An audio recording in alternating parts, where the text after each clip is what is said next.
ට ඉගෙන ගන්නේ නැත්නම් බයොලොජි වලට ඉගෙන ගන්නේ හදවතේ ශබ්දය ලබ් ඩබ් වශයෙන් සටහන් වෙනවා කියලා. කොහොමනත් හදවතේ හඬ ශබ්දයේ රිද්මය වැඩි වැඩියෙන් මේ දවස්වල වැඩියෙන් උඩට යන පිරිසක් සිටිනවා. ඒ තමයි මැතිවරණය සඳහා ඉදිරිපත් වී සිටින අපේක්ෂකයන්. ඒ අපේක්ෂකයන් එහෙම ඉද්දී ජනතාවට ඇති අදහස මොකක්ද මේ මැතිවරණයේ සූදානම ගැන?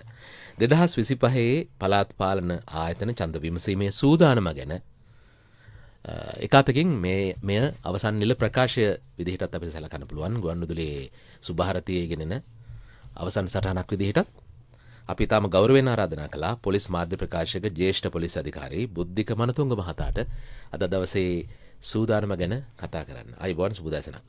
අයිබෝන් සුබදෑසනක්. ඒ වගේම මේ ක්‍රියාවලිය ආණ්ඩුව මොනවා කිව්වත් මැතිවරණ කාර්යාවලියේ ක්‍රියාවේදන රජය ආයතන මොනවා කිව්වත් කොහොමද වෙන්නේ ජනතාව මොනවා කිව්වත් මැදිහත්ව බලන කෙනෙකුට තමයි කන්ද උඩට නැගලා බලන කෙනෙකුට තමයි පේන්නේ. ජාතික මැතිවරණ නිරීක්ෂණ මධ්‍යස්ථානයේ ජාතික සංවිධායක නීතිඥ රසාංග හරිචන්ද්‍ර මහත්මයා අයිබෝන්. අයිබෝන් සුබදෑසනක්. දැන් අපි සාම්ප්‍රදායික වහනවා මේ දවස්වල කොහොමද කියලා. එතකොට දැන් ඡන්දයේ දෙස බලනකොට ජාතික මැතිවරණ නිරීක්ෂණ මධ්‍යස්ථානයේ ජාතික සංවිධායක නීතිඥ රසාංග හරිචන්ද්‍ර මහත්මයා දැන් බුද්ධික මහත්මයා කිව්වා මේවර එහෙම මහා ලොකු ප්‍රචණ්ඩ ක්‍රියා වාර්තා වුණේ නැහැ කියලා. ඔබ එකඟද ඒකට? ඔව් ඇත්ත වශයෙන්ම අපි ගත්තාම වාර්තා වෙලා තියෙන සිදුවීම් ප්‍රචණ්ඩ ක්‍රියා ගණන සිදුවීම් ජාතික මැතිවරණ කියන්නේ මැතිවරණ කොමිසමේ තියෙන මධ්‍යස්ථානයටත් 28ක වගේ ප්‍රමාණයක් තමයි ඊයේ වෙනකොටත් ඉනුත් අතිශය බහුතරය ඉතාමත් සුළු පැමිණිලි. ඉතින් ඒ අනුව සම්පූර්ණ එකඟ වෙන්න පුළුවන් ඒ තත්ත්වය ගැන. මොකද අපේ ඉතිහාසය ගත්තාම මැතිවරණ ප්‍රචණ්ඩ ක්‍රියා ගහන මැතිවරණ ඉතිහාසය 2000න් පස්සේ පවා දැන් 2002 පැවති පළාත් පාලන මැතිවරණයේ ඝාතන 40 ගණනක් සිද්ධ වෙලා තියෙනවා. 2002 ඒ කියන්නේ ගොඩාක් ඈත අතීතයක් නෙමෙයි. එහෙම ගත්තම දැන් ක්‍රමිකව හොඳ වෙලා සාමාන්‍යයෙන් ගමේ ඡන්දෙදී පොඩ්ඩක් ගැටුම් වැඩිවීමේ ප්‍රවණතාවයකුත් තියෙනවා. ඒක පාර්ලිමේන්තු මැතිවරණයට වඩා මොකද ගමේ කණ්ඩායම මෙම මැතිවරණට ඉදිරිපත් වෙනවා. ඒ නිසා මේවර ගත්තම එක කොට්ටාශයට අපේක්ෂකව 7-8 දෙනෙක් ප්‍රධාන පක්ෂ වලින් වගේ ස්වාධීන කණ්ඩායම් වලින් ඉතුරු වෙනවා. පොඩි රණ්ඩු ඇතිවීමේ ප්‍රවණතාවයක් තියෙනවා. එහෙම වුණාම නමුත් ඒ විදිහට ගත්තම ඉතාමත් හොඳයි මේවර මැතිවරණය. මොකද ඉතාමත් අවම වෙලා තියෙනවා. පළාත් පාලන මැතිවරණයක විදිහට ගත්තම ගැටුම් ප්‍රමාණය. ඒ වගේම නීතිඥ රසාංග හරිචන්ද්‍ර මහත්මයා මෙවර ඒ ඡන්ද මධ්‍යස්ථානවල ඡන්ද ගණන් කිරීමත් යොදාගෙන තිබෙන නිසා දැන් සමහර විට එක ඡන්දයක් එහෙම වුණොත් ආසනයක් නැති වෙන්න පුළුවන් කියලා අදහසක් තියෙනවානේ. උණුසුම වැඩිවීමත් එක්ක නිරීක්ෂණය වැඩි කරලා තියෙනවද? මොකක්ද ඒ සඳහා දැන් උණුසුමක් නැහැ, සමහරට ගැටුම් නැහැ කියලා ඉන්නවට වඩා සිදුවේ හැකි යම් කිසි දෙයක් නිරීක්ෂණය කිරීම සඳහා කොහොමද ඔබේ මේ වපසරිය හදලා තියෙන්නේ? ඔබ ඇතුළු කණ්ඩායම වල. අපි විතරක් නෙමෙයි සියලුම නිරීක්ෂණ සංවිධාන, පැෆරල් සංවිධානය, CMEV මැතිවරණ ප්‍රචණ්ඩ ක්‍රියා නිරීක්ෂණ මධ්‍යස්ථානය, කැෆේ, එතකොට අයිරිස් මැතිවරණ ප්‍රජාතන්ත්‍රවාදී ක්‍රියා නිරීක්ෂණය පිළිබඳ මධ්‍යස්ථාන මේ සියල්ලම එකතු වෙලා තමයි මෙවර කරන්නේ. මැතිවරණ කොමිසමේ සඳහා විශේෂ රැස්වීම් කිහිපයක් පැවැත්වුවා. මොකද ප්‍රධාන හේතුව සමහර සංවිධාන මුණ දෙනවා මේවර මේ ඇමරිකා එක්සත් ජනපදයේ අරමුදල් කපා හැරීම එක්ක.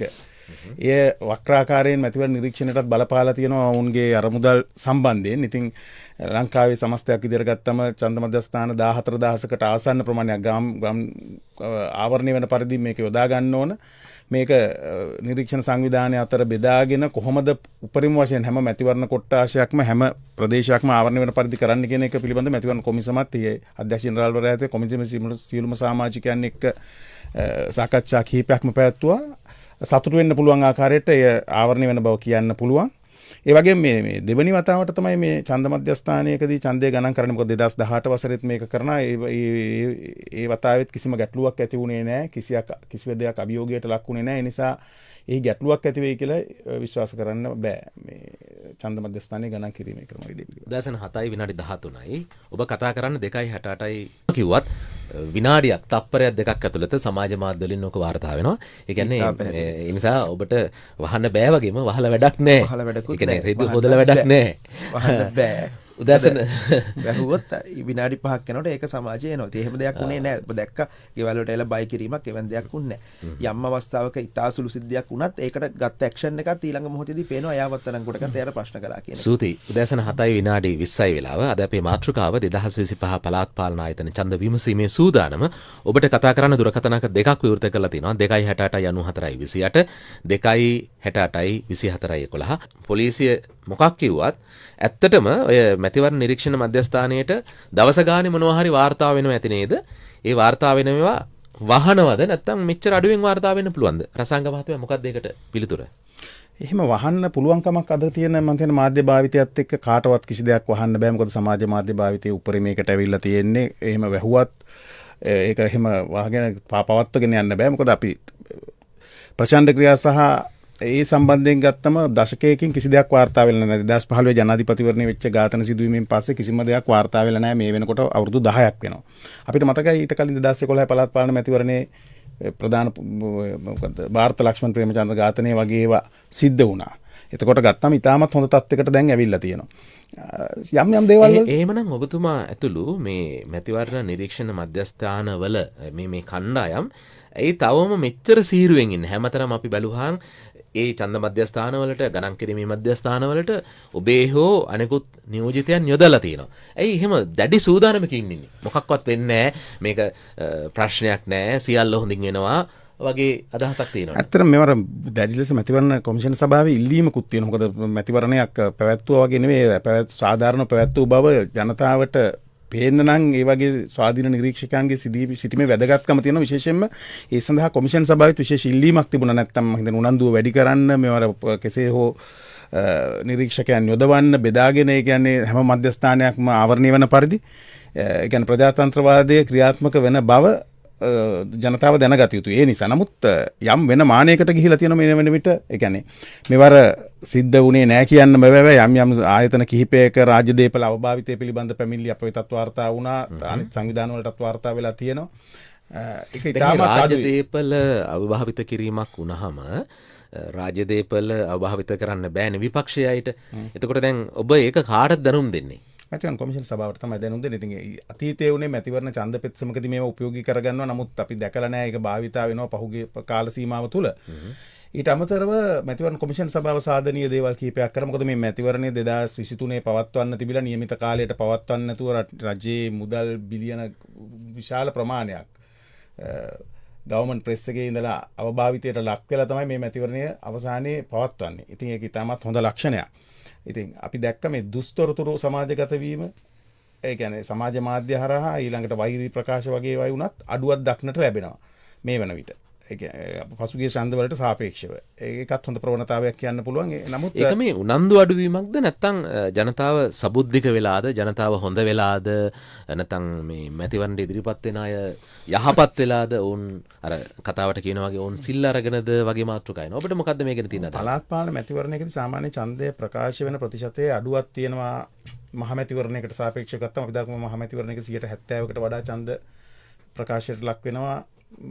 ජනාධිපතිවරණයකදී 80% ඉක්මවුවා අවසාන ජනාධිපතිවරණ දෙකේදීම මේදී සාපේක්ෂව අඩු වෙනවා ඡන්ද ප්‍රමාණය භාවිතා කරන එකට හේතුව සමහරට බස් ගාස්තු දරාගෙන හෝ දුරින් වෙනත් පුද්ගලයන් ඡන්දය භාවිතා කරන්න යන ප්‍රමාණය මේ මැතිවරණ විතර නෙවෙයි අතීත මැතිවරණ වලට අඩු වුණා. ඒ කියන්නේ ප්‍රාදේශ සභා ඉතිහාසයේ වැඩිම ඡන්ද ප්‍රතිශතයක් ඡන්දය භාවිතා කරලා තියෙන්නේ 1991 මැයි මාසේ 11 වෙනිදා පැවතිච්ච පළාත් පාලන මැතිවරණය තමයි. ඒකදී 72ක වගේ ප්‍රමාණයක් භාවිතා කරලා තියෙනවා. ඊට පසු පැවති සෑම පළාත් පාලන මැතිවරණයකදම 55ක වගේ ප්‍රමාණයක් තමයි භාවිතා කරලා තියෙන්නේ. නමුත් මෙවර අර ගම තුලම අපේක්ෂකයන් රාශියක් ඉදිරිපත් වීම නිසා උනන්දුව වැඩි වෙයිද කියලා කියන්න අපිට විශේෂ හැකියාවක් නැහැ. නමුත් අපිට ඉල්ලන්න තියෙන්නේ ජනතාවගෙන් ඡන්දය භාවිතා කරන්න ඡන්ද මධ්‍යස්ථානයට තමන්ගේ ඡන්ද පොලට ගිහිල්ලා 6 වෙනිදා උදෑසනම ඡන්දය භාවිතා කරන්න කියලා. මොකද තමන්ගේ ප්‍රජාතන්ත්‍රවාදී රැක ගැනීම තමන්ගේ මූලික වගකීමක්. 2.68 වගේ තැනකදී ඔබේ නිරීක්ෂකයන් ජනතාවට සහ මැතිවරණ නිලධාරීන්ට හඳුනා ගැනීමට ඒ වගේම උදෑසන ඡන්ද පොලට හවස ගණන් කිරීමේ මධ්‍යස්ථානයට වෙන වෙනම අවසරපත් සැකසීම මේ වගේ කටයුතුත් ඔබ ඇතුළු කණ්ඩායම් නිසි පරිදි අවධානය යොමු කරලා තියෙනවද? අත් වශයෙන්ම ඒක කාලාන්තරයක් තිස්සේ පැවති දෙයක්. ඡන්ද ගණන් කිරීමේ මධ්‍යස්ථානවලට යොදවන නිලධාරීන් තෝරාගත් ස්ථානවලට තමයි ගොඩක් යොදවලා තියෙන්නේ. ඒක අර කාලාන්තරයක් පැවතුනා වගේ කහපාට දැන් යම් සංවිධානවලටම ආවේනික ඒ කියන්නේ බඳපටියක් මේ ආවරණය අතට යොදා ගන්නවා. ඒ වගේ හැබැයි ගැටලු මතුවීමක් නම් බලාපොරොත්තු වෙන්න බෑ. මොකද මම පසුගිය කාල සීමාවෙම වෙච්ච දේවල් හැටියට මේ රාත්‍රී 10 වෙනකොට මේවර ගොඩාක් මධ්‍යස්ථානවල ගණන් කළා ප්‍රතිඵලය නිකුත් කරන්නත් පුළුවන්. ඒ වගේ දෙකක් කරුණක් ප්‍රකාශ කරනවා. මැතිවරණ කොමිසම් සභාව පහුගිය පුහුණු වැඩසටහනවලදී කියනවා හරියට ඡන්දය 4ට හවර කරගත්තොත් එතන සිටින ජ්‍යෙෂ්ඨ ඡන්ද ස්ථානාධිපති සහ අනිකුත් අය ලියකියවිලි ටික හරියට ඉවර කරගත්තොත් 4යි කාල වෙන විට ඡන්දය ගණන් කිරීම ආරම්භ කරන්න උනත් පුළුවන් කියලා. ඒ අනුව ඡන්ද මධ්‍යස්ථානවල මහා ලොකු ඡන්ද සංඛ්‍යාවක් නැහැ නේ සාපේක්ෂ වෙන නිසා ඔබ කියන වගේ වේලාසනින් ඉවර වෙන්න පුළුවන්. මගේ ප්‍රශ්නේ නැවත ඇහුවොත් මැතිවරණ නිරීක්ෂකයන් හරියට අඳුර ගන්න ඔවුන් අනවශ්‍ය දේවල් වලට ඇඟිලි ගහීමෙන් වළකින්න හරි උපදෙස් දීලා තියෙනවා. ඔව් පුහුණු වැඩසටහන් මේ සියලුම සංවිධාන වලින් ඔවුන්ට පවත්වලා තියෙනවා. ඒ වගේම මේ හරි අපහසු කාර්යයක් නිරීක්ෂකයන් යොදවා ගැනීමත් මොකද ඔවුන් අර දියුරුම් ප්‍රකාශයකට අත්සන් කරනවා කිසිම දේශපාලනයකට සම්බන්ධ වෙලා හිටියේ නැහැ කියලා එහෙම පුද්ගලයන් හොයා ගැනීම පිළිබඳව දැන් මොකද අර අතිශය අපහසු කාර්යයක්. ඒ කියන්නේ යම්කිසි දේශපාලන ලබදියාවක් නැති පුද්ගලයන් ඉතින් මේ කාලාන්තරයක් වැඩ කරපු පිරිස් මේ යම්කිසි ගමේ ඒ කියන්නේ ප්‍රභූන් හැටියට හරි එමත් නැත්නම් සිවිල් ක්‍රියාකාරීන් හැටියට වැඩ කරපු කට්ටිය ඒක ඒ ගම් ප්‍රදේශයේම ඒ නැත්නම් ඒ ඡන්දබල කොට්ටාශ ආසන්නයේම පිරිස් නිසා කිසිම දවසක ගැටලුවට ලක් වෙලා නැහැ. මොකද මේ පිළිබඳව හැම සංවිධානයක්ම හොයලා බලලා තමයි මේ පුද්ගලයන් යොදාගන්නේ. ඔබ කියන වගේ කාරණය මේවර ඇති වෙයි කියලා හිතන්නේ. මොකද හැම පක්ෂ ප්‍රමාණය වැඩි වුණත් අපි දැක්කා සමහර කණ්ඩායම් වලට අපේක්ෂකයන් හොයාගන්න පවා අමාරු වුණා අවසාන මොහොත වෙනකොට. මොකද මොකද ඒක ඡන්දබල ප්‍රදේශයක් තුලම අපේක්ෂකයන් හොයාගන්න ඕන නිසා. ඒ වගේම මැතිවරණ මම හිතන මේ ගැටලුව එයි කියලා. ඒක නිසා පිරෙන එකක් නෑ ඡන්ද මධ්‍යස්ථාන අපි බලාපොරොත්තු වෙන තරම් අපේක්ෂකව හිටියට උන්ට එක පුද්ගලයෙක් රැගෙන යන්න පුළුවන් ගණන් කරන ස්ථානයට. ඒක නිසා මම විශ්වාස කරන්නේ වෙන තත්ත්වයක් කිසිසේත් පැන නගී කියලා අපේක්ෂකයන් සංඛ්‍යාව වැඩි වුණා කියලා ගැටලුකාරී තත්ත්වයක්. නමුත් අර ඌණ පූර්ණයක් පොඩි කියන් සඳහන් කරන්න ඕන මේ අවසාන නිහඬ කාලය තුල මොකද මේ සමාජ මාධ්‍ය භාවිතය අපි දැක්කද මැතිවරණ කොමිසම චක්‍රලේඛයන් නිකුත් කරලා තිබුණා මාධ්‍ය වලටත් ඒ කියන්නේ 3 වෙනිදා රාත්‍රියේ පැවැත්වෙන මේ අවසාන රැලි වල විකාශය කළ යුත්තේ එක වතාවක් පමණයි ප්‍රධාන මාධ්‍යවල කියලා. නමුත් සමාජ මාධ්‍ය මොකද අපේ ලංකාව තුලින් නෙමෙයි මේවා පාලනය වෙන්නේ TikTok හරි Facebook Instagram අපි දැක්ක දිගටම මේවා භාවිතා කරන අපේක්ෂකයන් මුදල් ගෙවා ප්‍රචාරය කරන දේවල් පවා සිද්ධ වුණා. මොකද අපි ඉතා සුළු වෙළඳ පොලක් ලංකාව කියන්නේ. එතකොට මේවා ඉන්දියාව මොකද හැම මැතිවරණයකට කලින්ම වුන් සමග සාකච්ඡා මැතිවරණ කොමිෂන් සභාව Facebook ආයතන සමග වගේ සාකච්ඡාවලට අපිත් සම්බන්ධ වුණා. නමුත් මේවා නවතීවි කියලා හිතන්න බෑ. මොකද අපි තමන් අපේක්ෂකයන් දැනගන්න ඕන. මම හිතන්නේ ඒක උන් සාධාරණ මැතිවරණයක් සඳහා මේ නිහඬ කාලයේ සමාජ මාධ්‍ය භාවිතා නොකර ඉන්න ඒක ඉල්ලීමක් හැටියට අපි සියලු අපේක්ෂකයන්ගෙන් කරනවා. ඔබ කියන්නේ ෂෙයා කරන්නත් බෑ පහුගිය. ෂෙයා කරන්නත් බෑ ස්පොන්සර් කරලා යන්නේ. ඒවා නැවතුනේ නෑ ගිය මැතිවරණවලදී. සමහර ආයතන වලට ඒක ඒ සඳහා ඇත්තටම විශාල මුදලක් ඉල්ලනවා. මොකද උන් ලංකාව කුඩා වෙළඳ පොලක් උන්ට. එම් සමාජ මාධ්‍ය ආයතන වලට. ඒ ගැටලුව තියෙනවා. මොකද මේක මුදල් ගෙවා අවසාන මොහොතේ මම දැක්ක අද පවා මේ වන විට යම්කිසි අපේක්ෂකයන් ප්‍රමාණයක් මුදල් ගෙවා මැතිවරණ දැන්වීම ප්‍රචාරය කරන Facebook වගේ මාධ්‍යවල ඒක අවසාන දවස් දෙකේ ඒක උල්ලංඝනයක් ඇත්තටම මැතිවරණ නීතිය. 2025 පළාත් පාලන ආයතන ඡන්ද විමසීමේ සූදානම් වුණොත් මේ මැතිවරණදී යම් උනන්දුවේ අඩුවීමක් තියෙනවා. මම හිතන්නේ සාපේක්ෂව අපි සියලුම හැම ඡන්ද මධ්‍යස්ථානයකටම යොදා ගන්න බැරි තත්ත්වෙකුත් තියෙන නිසා මම හිතන්නේ මේ සංවිධාන අතර මැතිවරණ කොමිසම මැදිහත් වෙලා බෙදා හැරීමක් සිද්ධ කරා. ඒ කියන්නේ වඩාත් ගැටලු සහගත සහ පුළුවන් තරම් ආවරණය වෙන්න පරිදි. නමුත් ජංගම රට යොදා ගැනීම හැම මැතිවරණ ඒ කියන්නේ උදාහරණයක් විදිහට ගත්තොත් අපි ගත්තොත් අපි කියමු කඩුවෙල කියලා. ඒකට සංවිධාන 3-4කින්ම ජංගම නිරීක්ෂණ රථ යෙදවෙන්න නියමිතයි. ඒ කියන්නේ පැෆරල් සංවිධානයෙන් එකක් කැෆේ සංවිධානයෙන් ඒ පිළිබඳ සාකච්ඡා කරලා සමහර රට 2-3ක් යොදවන තැන් මැතිවරණ කොමිසම විසින් සාකච්ඡා කරලා එහෙම යෙදෙන්නේ නැති තැන් වලට යොදවන්නත් කටයුතු මේ සැලසුවා. නමුත් මේ ප්‍රචණ්ඩ ක්‍රියා අඩුවීම ඇත්තටම කියනවා නම් මේ ඒකත් හේතුවක්. ඒ කියන්නේ අර මුදල් නොමැතිවීමට සහ මේක USAID එකේ කියන්නේ ඇමරිකාවේ ක්‍රියාමාර්ගයේ වගේම ක්‍රමිකව රටක ඒ කියන්නේ යහපත් වෙනකොට මැතිවරණ ඒ සඳහා ලැබෙන ආධාරත් අඩු වෙනවා. එතකොට අවශ්‍යතාව වෙනස් වෙනවා. දැන් සමාජ මාධ්‍ය නිරීක්ෂණය කිරීම වගේ දේවල් වලට ඒ කියන්නේ දුස්තොරතුරු වෛරී ප්‍රකාශ වගේ දේවල් වලට වඩාත් සමහර සංවිධානවල මේ අවධානය යොමු වෙනවා. ඒ කියන්නේ දැන් අපි දැක්කා මැතිවරණ කොමිසමට උනත් ඒ කියන්නේ ප්‍රශ්න අලුත් වෙනකොට වෙසඳුම් යොදන ඒවත් අලුත් වෙන්න ඕන. හොඳයි මැතිවරණ කොමිසම ගත්ත ඉතාම සාධනීය ක්‍රියාමාර්ග සමහර ඒවා අපි අගය කරන්න ඕනේ. ඒවා මාධ්‍යමකින් උත්තාවේ නෑ. ගොඩක් ඉස්සරහට දැන් ජනාධිපතිතුමාගේ ප්‍රකාශ කිහිපයක් සිද්ධ වුණා. ඒවා කරන්න එපා කියලා කිව්වා මේ රාජ්‍ය නොවන මේ දැන් අර පළාත් පාලන ආයතනවලට මුදල් ලබා දෙන්නේ නැහැ වෙන පක්ෂයක් දිනුවොත් මොකද කියන මගේ හැඟෙන ආකාරයේ ස්ථාන දෙකකදී ජනාධිපතිතුමා ප්‍රකාශ කරා. ඒ වගේ දේවල් වලට ඍජුවම මැතිවරණ කොමිසම මැදිහත් වුණා. හැබැයි අවසානයේදී මේ සාකච්ඡාවට අදාළ නොවුනත් ඔබ කිව්ව හින්දා දැන් අවසානයේදී මාධ්‍යවල අපි දැක්කනේ එහෙම එකක් කිව්වේ නෑ කියලාත් මැතිවරණ කොමිෂන් සභාව ආයේ ලියුමක් නිකුත් කරලා තිබුණා කියලා. ඒ කියන්නේ ඇත්තම අදහස මොකක්ද? ඇත්තම අදහස නිකුත් කරා ලිපියක්. නෑ කියන එක ජනාධිපති මාධ්‍යයේ ලිපිය යැවීමේ යම් කිසි ගැටලුවක් ඒ නිශ්චිත වෙලාවට ලිපිය ලැබීම සම්බන්ධ ප්‍රශ්නයක්. නමුත් ජනාධිපතිතුමා අවස්ථා දෙකකදී ප්‍රකාශ කරා. ඒ ප්‍රකාශය සම්පූර්ණයෙන්ම මැතිවරණට බලපාන ආකාරයේ ප්‍රකාශයක් කියලා සියලු මැතිවරණ නිරීක්ෂණ සංවිධානවල මතය. මොකද එහෙම අරමුදල් නැවැත්වීමේ හැකියාවක් ජනාධිපතිතුමාට නෑ. මොකද ඒ පැහැදිලිවම තියෙනවා කොහොමද පළාත් පාලන ආයතනයකට මුදල් ලැබෙන්නේ? රජයේ ප්‍රධාන කියන්නේ 105කටත් අඩු ප්‍රමාණයක් ඒ ප්‍රදේශයේ තියෙන ඒ කියන්නේ උසාවි දඩ මුදල් වරිපණම් ගාස්තු මුද්දර ගාස්තු ඒ කියන්නේ මේ ප්‍රදේශය ඇතුළත ලියන උප්පුවල සහ වෙනත් ඒ කියන්නේ විනෝද බද්ද වගේ දේවල් ඇතුළු දේවල් වලින් තමයි වෙන්නේ. ඒ සඳහා ලිපිය නිකුත් කර මැතිවරණ කොමිසම ඒ වගේම මම හිතන්නේ මැතිවරණ කොමිසම පැත්තෙන් වෙච්ච අඩුවක් තියෙනවා. ඔවුන් වඩාත් මේ සඳහා ගැටුමකට යන්න මාධ්‍ය දර්ශනය සංදර්ශනයක් නිකුත් කරේ නැහැ.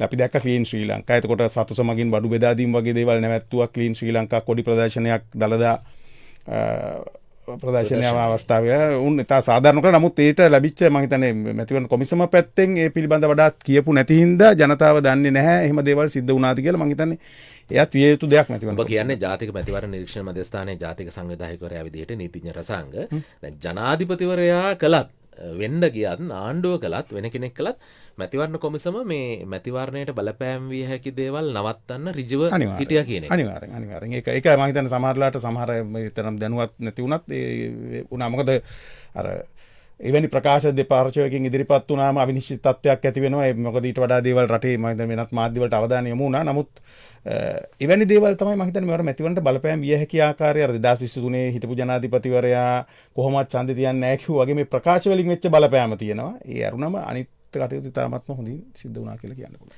අද මාතෘකාව පළාත් පාලන ආයතන ඡන්ද විමසීමේ සූදානම සහභාගී වෙන්නේ ජාතික මැතිවරණ නිරීක්ෂණ මධ්‍යස්ථානයේ ජාතික සංවිධායක නීතිඥ රසාංග හරිචන්ද්‍ර මහත්මයා සමග පොලිස් මාධ්‍ය ප්‍රකාශකවරයා. දැන් අවසාන විනාඩි 6ේදී විතර දැන් යලි ප්‍රශ්න එනවා අපි කතා කරන දේවල් එක්කම ඒ එක ප්‍රශ්නයක් මම අන්තර්ජාලයෙන් ලබා ගන්නම්. Facebook හරහා ෂෙයා වෙලා YouTube හරහා බලන අයගෙන් බුද්ධික මනතුංග මහත්මයා දැන් පොලිසියට ඔවුන් අහන දේ ඡන්ද ශුන්‍ය කිරීමක් වගේ වුණොත් ඒක මුළු මහත් ආසනයේ කොට්ටාශයේ ඡන්දවලට බලපානවා ශුන්‍ය කිරීමට වගේ බොහොම දරුණු තීරණ සමහර විට ඡන්ද අයිතිය උල්ලංඝනය කිරීම සහ ප්‍රචණ්ඩ ක්‍රියාවලට ලක් වුණොත් විඳින්න වෙයි වගේ පසුබිමක ඔබ මොකද්ද මේ රටේ ජනතාවට මැතිවරණ නිලධාරීන්ට පොලිසියට අපේක්ෂකයන්ට නිරීක්ෂණ මධ්‍යස්ථානයක් විදිහට දෙන්න පුළුවන් පණිවිඩය? අපි ඇත්තටම සියලුම ඡන්ද අපේක්ෂකයන්ට දේශපාලන පක්ෂ නියෝජනය කරන සහ ස්වාධීන කණ්ඩායම් කියන්නේ මේ මැතිවරණ නීති අනුව කටයුතු කරන්න අවසාන නිහඬ කාලේ ඇත්තටම නිහඬ කාලේ මේ විදිහට ගත කරන්න. මම හිතන්නේ මත්පැන් සාද අපි දකිනවා නිවෙස් තුල තම ගේන්ගෙට රහසිගතව යම් වගේවත් කරන්න එපා. Taman පුළුවන් තරම් මැතිවරණ නීතියට අනුගතව කටයුතු කරන්න කියලා ඉල්ලනවා. ඒ වගේම මේ ශුන්‍ය කිරීම ගැන ගත්තොත් ලංකාවේ ශුන්‍ය කිරීම සිද්ධ වෙලා නැහැ. දැන් අවුරුදු 14කින් විතර නාවලපිටියේ මැතිවරණයෙන් පස්සේ මේ මහා මැතිවරණයේ 2010 තිබිච්ච. ඒක නිසා එවැනි තත්ත්වයේ ප්‍රචණ්ඩකාරී කටයුතු කිසිසේත් සිද්ධ වෙන්න පුළුවන් කමක් නැහැ. මේ පොලිස් මාධ්‍ය ප්‍රකාශකතුමා කිව්වා වගේ තාමත්ම නීතිය හොඳින් ක්‍රියාත්මක වෙන බව පේනවා. ඉල්ලන්න තියෙන සියලුම ඡන්දදායකයන්ගෙන් මොකද දැන් මැතිවරණ මේ යහපත් ඡන්දයක් ඇති වෙන්න ප්‍රධාන හේතුවක් තමයි මේ ඩෙන්ටි කාඩ් එක. කියන්නේ හැඳුනුම්පත අනිවාර්ය කිරීම. දැන් හොර ඡන්ද දානවා කියන එක මේ පහුගිය ඡන්දවලදී උනේම නැහැ. ඒ කියන්නේ හැඳුනුම්පත අනිවාර්ය කිරීමෙන් පස්සේ ඡන්ද කාඩ් එකක් ගෙනලා ඡන්ද දාන්න බෑ හොරට. මැතිවරණ කොමිසම නිකුත් කරලා තියෙනවා අර අනන්‍යතාවය හඳුනා ගන්න ඩෙන්ටි කාඩ් 10ක් පිළිබඳව. ඒ කියන්නේ පුද්ගල හැඳුනුම්පත, ඩ්‍රයිවිං ලයිසන් එක, පාස්පෝර්ට් එක, භික්ෂු හැඳුනුම්පත ඒ වගේ 10ක්වත් නැතත් අවසාන දවසේ ග්‍රාම නිලධාරීවරයා සහතික කරපු අර ඩෙන්ටි කාඩ් ග්‍රාම නිලධාරී නෙමෙයි එතන මම හිතන්නේ එතනින් හට ගිහලා මැතිවරණ මේකෙන් සහතික කරගන්න ඕන. ග්‍රාම නිලධාරීවරයා ප්‍රමාණවත් නැහැ. එයින් එකක් අරගෙන ගිහිල්ලා තමන්ගේ අනන්‍යතාවය සහතික කළා තමයි ඡන්දය දාන්න ඕනේ. එයින් අනන්‍යතා පත්‍රයක් රැගෙන උදෑසනම ඡන්ද පොලට ගිහිල්ලා ඡන්දේ භාවිතා කරන්න. හැබැයි දුර බැහැරින් අයගෙනුත් අපි ඉල්ලන්නේ දැන් වෙළඳ කලාප වගේ දේවල් වල ලක්ෂයක පමණ ප්‍රමාණයක් සේවය කරනවා බියගම වගේ වෙළඳ කළපොළ ගොඩක් එම ඡන්ද තමයි අපි හිතන්නේ භාවිතා වෙනවා අඩුවෙන්න තියෙන ප්‍රවණතාවය ඔවුන් ගෙන තිල්ලන්නේ තමන්ගේ ගමේ ඉල්ලන අපේක්ෂකයා මොකද ගමේ ප්‍රජාතන්ත්‍රවාදය රැක ගන්න නම් ඒ කියන්නේ මේ මූලිකම දේ තමයි පළාත් පාලන ආයතනට සුදුසු පුද්ගලයෙක් පත් කරගන්න තමන්ගේ ඡන්දය නිසි පරිදි භාවිතා කරන්න කියලා තමයි ඉල්ලා සිටින්නේ. 2025 පළාත් පාලන ආයතන ඡන්ද විමසීමේ සූදානම ගැන කතා කළේ ජාතික මැතිවරණ නිරීක්ෂණ මධ්‍යස්ථානයේ ජාතික සංවිධායක නීතිඥ රසාංග හරිචන්ද්‍ර මහත්මයා පොලිස් මාධ්‍ය ප්‍රකාශක ජ්‍යෙෂ්ඨ පොලිස් අධිකාරී බුද්ධික මනතුක මහත්මයා බොහොම ස්තුතියි. බොහෝ දෙනෙක් අහගෙන හිටියා අපිට පණිවිඩ එව්වා. සමහරව එකම ප්‍රශ්න ඇහුවා. හැබැයි ඒ සියලු ප්‍රශ්න වලට අපි පිළිතුරු දුන්නා. අද නිෂ්පාදන සහාය රජීව නානායක්කාර නව මාධ්‍ය සහාය කාවින්දි ගාලිආරච්චි මම ජානක සුනිත් බණ්ඩාර අද සුභාරි නිෂ්පාදනය ඉසුරු චනෝජ් කුරේ ඔබට බොහොම ස්තුතියි. ආගෙන හිටියට බලාගෙන හිටියට.